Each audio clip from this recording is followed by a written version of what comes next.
They weren't storming it purely for liberty. They were storming it because the financial machinery that kept their country alive had failed. For years, France's monarchy had posed as timeless, draped in ceremony, riches, and divine right. But beneath the chandeliers of Versailles, the French state was insolvent. The revolution didn't open with philosophy. It opened with arrears, rising prices, and bread that cost more than a day's pay. The guillotine wasn't forged in steel. It was minted in ledgers. And if you think this is just a museum piece, think again. The very errors that doomed the French monarchy, reckless borrowing, skewed taxation, and paper money collapsing in value, still echo in today's financial order. Rewind to the 18th century. France stood among Europe's richest and most formidable powers, nearly 30 million people, fertile fields, and world-spanning ambitions. Yet the system had a fatal flaw, a creaking, corrupt financial framework unfit for modern statecraft. While Britain founded the Bank of England in 1694 and built a bond market that funded war with brutal efficiency, France clung to antiquated methods. Taxes weren't collected by the crown directly, but farmed out to private contractors who paid the king up front for the right to squeeze revenue. They wrung peasants dry and pocketed the spread. Public offices were sold as investments, breeding a parasitic bureaucracy defending privilege rather than serving the nation. The result? A state hemorrhaging money at the top while suffocating the base. 18th century wars laid these weaknesses bare. The War of the Austrian Succession, 1740s, the 7 Years' War, 1750s, and especially France's costly aid to the American Revolution, 1770s, heaped liabilities onto the crown. Helping the colonies smack Britain might have felt like poetic justice. Financially, it was self-harm. By the early 1780s, the monarchy had borrowed over 1 billion livres to fund the conflict. Debt service alone devoured more than half of royal income. Imagine a business sending 50% plus of revenue straight to interest while still borrowing. That was France. Versailles glittered. The people carried the weight. The tax code spared the wealthiest orders. Nobility and clergy, tiny in number, were shielded from many direct taxes. The Third Estate, over 90% of the population, shouldered land levies, the salt tax, church tithes, and countless feudal dues. Bread could swallow up to 70% of a worker's daily expenses. When harvests failed in the late 1780s, prices doubled. Paris saw bread riots well before the Bastille fell. To ordinary people, taxation without relief and inflation without pity turned survival into politics. The crown tried to reform. Finance Minister Anne-Robert Jacques Turgot proposed sweeping changes, scrapping exemptions, modernizing collection, cutting court extravagance. Privilege blocked him. Jacques Necker, another reformer, attempted transparency by publishing royal accounts, unthinkable then. The deficits he revealed rattled confidence further. By the late 1780s, minister after minister warned Louis XVI the monarchy was insolvent. Every fix hit the same wall. Elites refused to yield advantage, and the king lacked will to force the issue.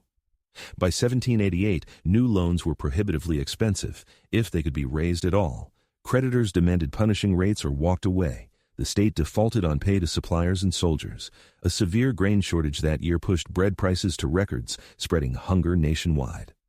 In desperation, Louis convened the Estates General in 1789, the first time in more than 150 years, calling clergy, nobility, and commoners to address the fiscal emergency and approve new taxes.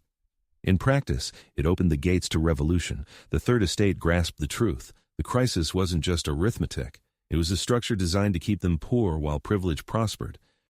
When their grievances were dismissed, they declared themselves the National Assembly. Soon after, the Bastille fell. The revolution was underway. Here's what most summaries omit. The Bastille didn't fall solely because of ideas. It fell because France's financial order collapsed under its contradictions. Revolutions may speak in ideals, but they run on money. The new regime inherited the same nightmare, an empty treasury and a mountain of obligations.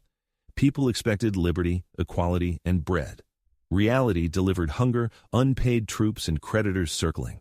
Slogans couldn't fund salaries. Cash had to come from somewhere.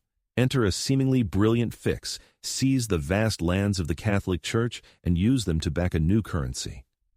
In 1790, the Assembly issued Assignats, paper money secured by confiscated church property. At first, it appeared ingenious. France was rich in land, poor in liquidity. Monetize property, pay bills, stabilize markets. Assignats were sold as the people's money, a democratic substitute for royal finance. Confidence flickered back. But paper money carries a curse. When it seems to work, politicians print more. The first tranche was restrained, then the floodgates opened. By 1792, billions of livres and assignats circulated. Inflation accelerated. The more they printed, the less each note bought. By 1793, the currency had lost over half its value. By 1795, it was nearly worthless. People hauled stacks of paper for a single loaf. Farmers hoarded grain rather than trade it for evaporating notes. Shopkeepers refused them. Trust disintegrated. Worse, assignats became a target. Foreign adversaries, Britain foremost, counterfeited them deliberately, poisoning confidence further. Economic war wasn't only on battlefields, it was waged by destroying money itself. The people's currency turned into a weapon against the people. The social wreckage was immense. Urban workers saw wages obliterated, savings dissolved. Soldiers and clerks were paid in paper that shrank before it could be spent. Market riots returned. A revolution born in the name of economic justice birthed a new injustice: hyperinflation. The government's answer price controls backfired, driving trade underground. Farmers kept grain off official markets. Black markets thrived. As prices soared, paranoia did too.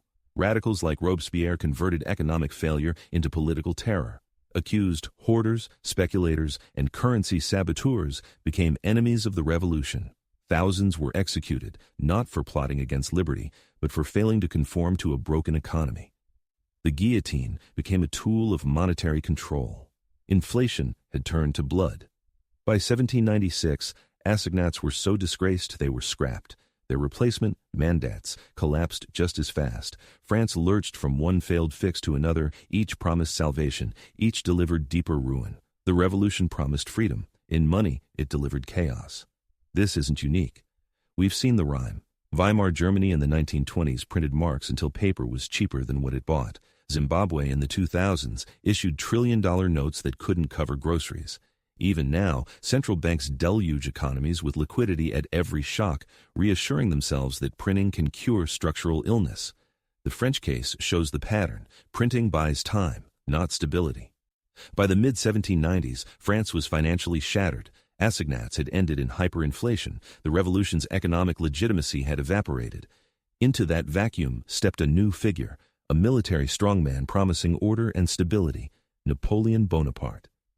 France was exhausted, the monarchy gone, nobility scattered, clergy dispossessed, yet the monetary nightmare deepened. Paper meant to free the people had destroyed their savings. Bread became a luxury, survival a daily test. The guillotine silenced dissent, but not hunger. Without economic stability, revolutions consumed themselves. When Napoleon seized power in 1799, he grasped that order had to be financial as well as military. In 1800, he founded the Bank of France, modeled in part on Britain's central bank, to restore trust in money and credit. The message: liberty without order breeds chaos. Order anchored in a credible financial system can rebuild a nation. A people battered by inflation and instability accepted it. Napoleon's battlefield brilliance is famous. Without the monetary reset, his regime might never have stood. The deeper lesson: financial systems are the skeleton of political power. If the bones are brittle, no amount of muscle will hold the body together. France in the 1780s borrowed beyond prudence, taxed unjustly, and inflated disastrously. The result wasn't merely a budget crisis, it was regime failure. When a state can't borrow at bearable rates, when citizens cease to trust its currency, when bread doubles while wages stagnate, no throne is secure. Look around and the rhyme is hard to miss.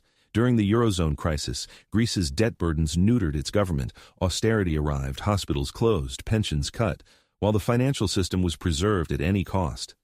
In the U.S., debt-ceiling theatrics mask a government that borrows persistently, can't balance its books, and leans on printing and bond markets to persist. Central banks, like revolutionaries with assignats, soak the system with liquidity to buy time. Inflation, once considered a relic, returned to punish savers and wage earners.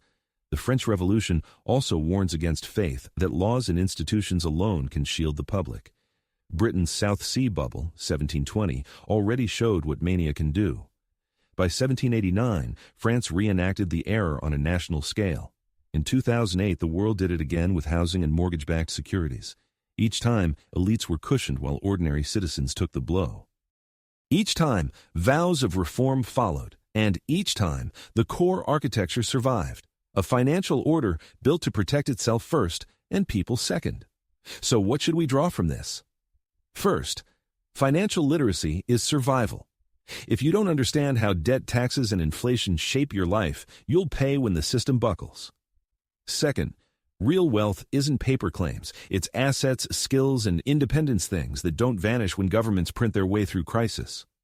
Third, don't mistake stability for justice. The revolution traded one injustice for another because it never cured the underlying economic rot. History doesn't repeat, but it rhymes. The French rhyme is a warning. When states overspend, when privilege dodges burdens borne by the many, and when money loses trust, collapse follows. The guillotine is gone, but the penalties of broken finance remain. Unemployment, inflation, unrest, and the rise of strongmen who promise order at any price. The French Revolution wasn't merely liberty, equality, fraternity. It was debt, inflation, and bread. It was a financial system that pushed its people past breaking point. Think we're too sophisticated to repeat it? So did the Bourbons. If this reframed the present, subscribe.